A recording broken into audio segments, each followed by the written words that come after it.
He ceased abruptly, and with passion making a movement as though to fling her from him, but she clung to his arm, clung with all the pertinacity of the loathly insect he had taken from the bosom of the dead Egyptian woman, and made a toy of to assume his leisure. And I, looking on and listening, honored him for his plain speaking, for his courage in telling this shameless creature what she was in the opinion of an honest man, without glossing over her outrageous conduct for the sake of civility or social observance. My friend, my more than friend, he was true, he was loyal, he had neither desire nor intent to betray or dishonor me. My heart swelled with gratitude to him, and also with a curious sense of feeble self-pity.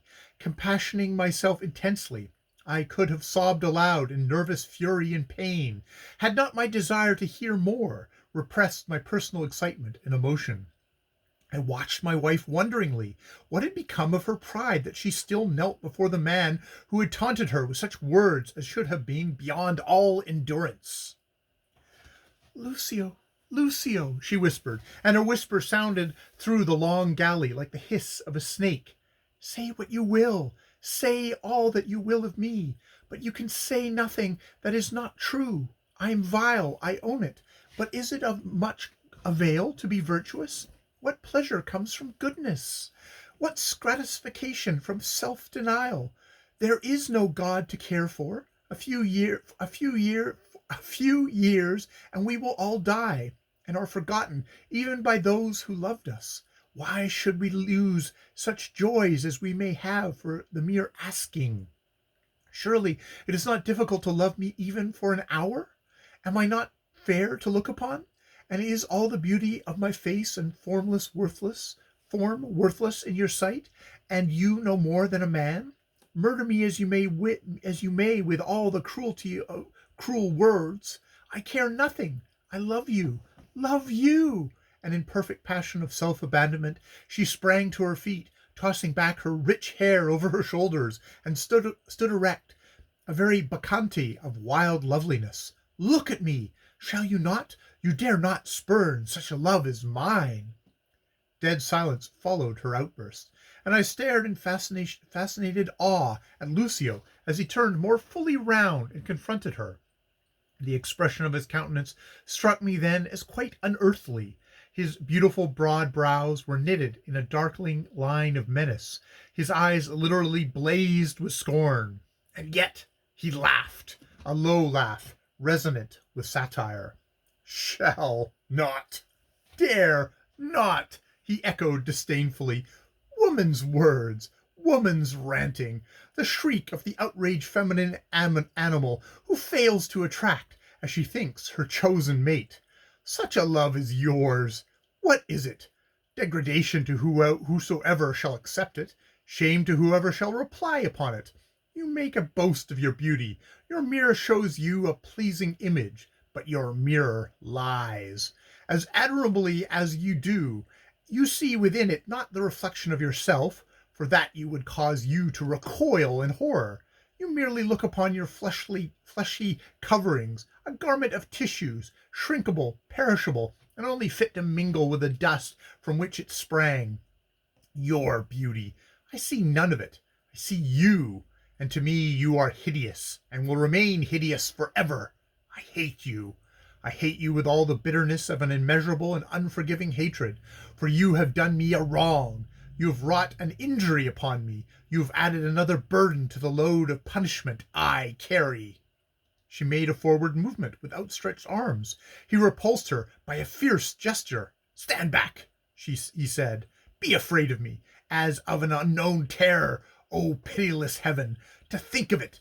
But a night ago I was lifted a step nearer to my lost delight, and now this woman drags me back, down and down, and yet I hear the barring of the gates of paradise. Oh, infinite torture! Oh, wicked souls of men and women! Is there no touch of grace or thought of God left in you? And will ye make my sorrows eternal?"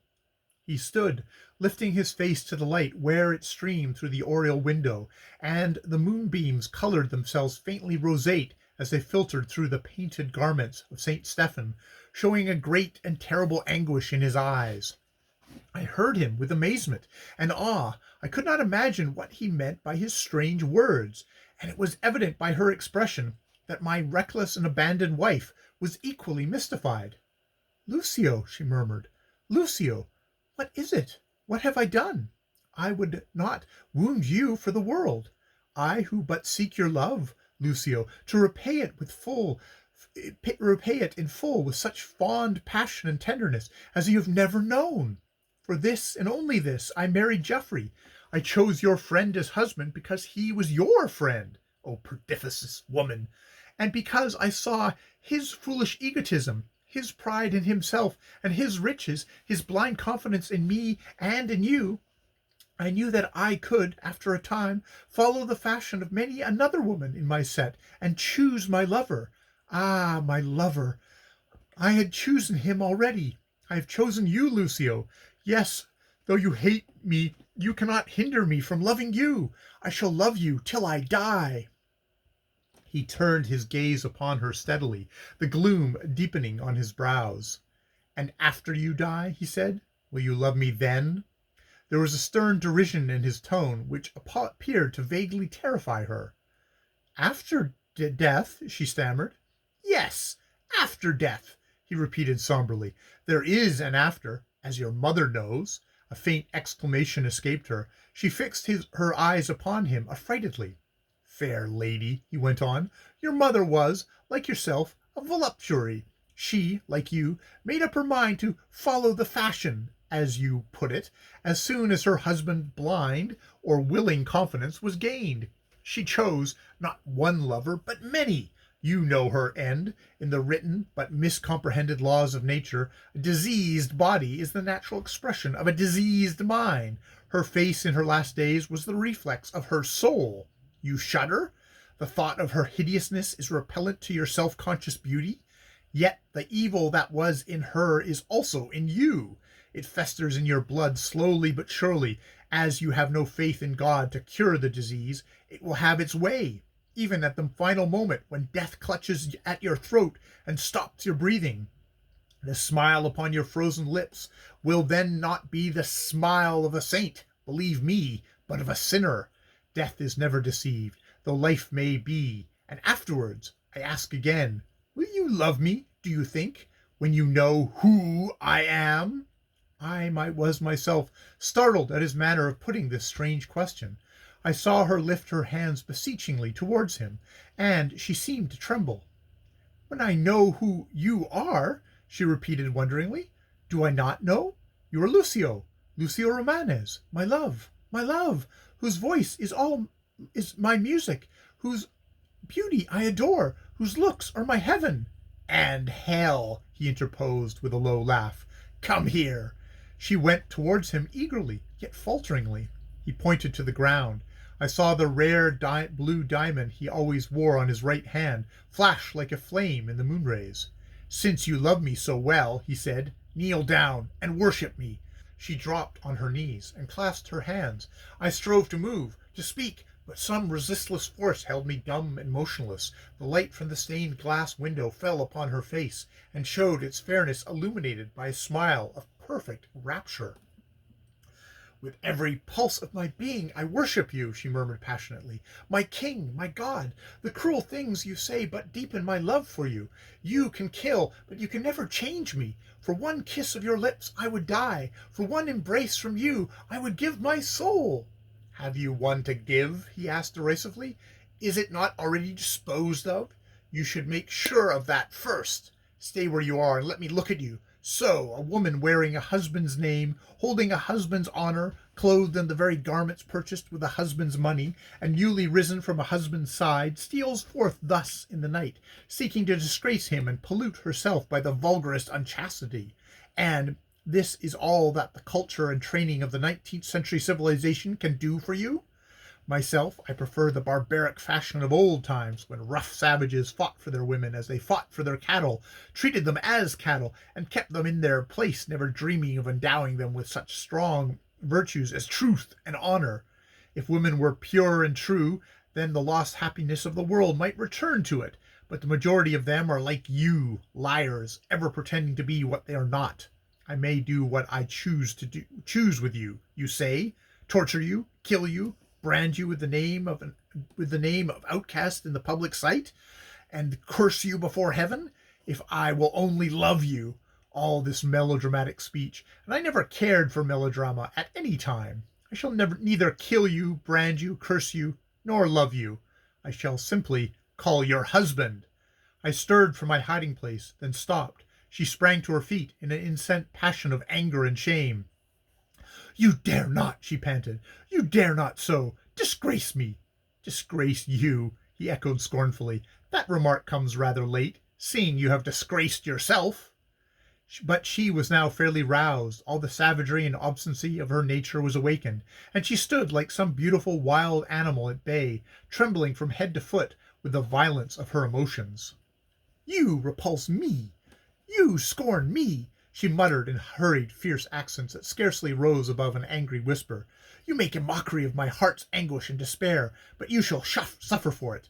I am your match, nay, your equal. You shall not spurn me a second time. You ask, will I love you when I know what you are? It is your pleasure to deal with mysteries, but I have no mysteries. I am a woman who loves you with all the passion of a life, and I will murder myself and you rather than live to know that I have prayed for you for your love in vain. Do you think I came unprepared? No. And she suddenly drew from her bosom a short steel dagger with a jeweled hilt, a curio I recognize as one of the gifts to her on her marriage. Love me, I say, or I will stab myself dead here at your feet, and cry out to Geoffrey that you have murdered me. She raised the weapon aloft. I almost sprang forward, but I drew back again quickly as I saw Lucio seize the hand that held the dagger and drag it firmly down. While wresting the weapon from her clutches, he snapped it asunder and flung the pieces on the floor. Your place was the stage, madam, he said. You should have been the chief female mime at some high-class theatre. You would have adorned the boards, drawn the mob, and had as many lovers, stagey and private as you please, been invited to act at Windsor, obtained a payment jewel from the Queen, and written your name in her autograph album. That should undoubtedly have been your great career. You were born for it, made for it. You would have been as brute-souled as you are now, but that would have not mattered. Mimes are exempt from chastity. In the action of breaking the dagger, and in the intense bitterness of his speech, he had thrust her back a few paces from him, and she stood breathless and white with rage, eyeing him in mingled passion and terror.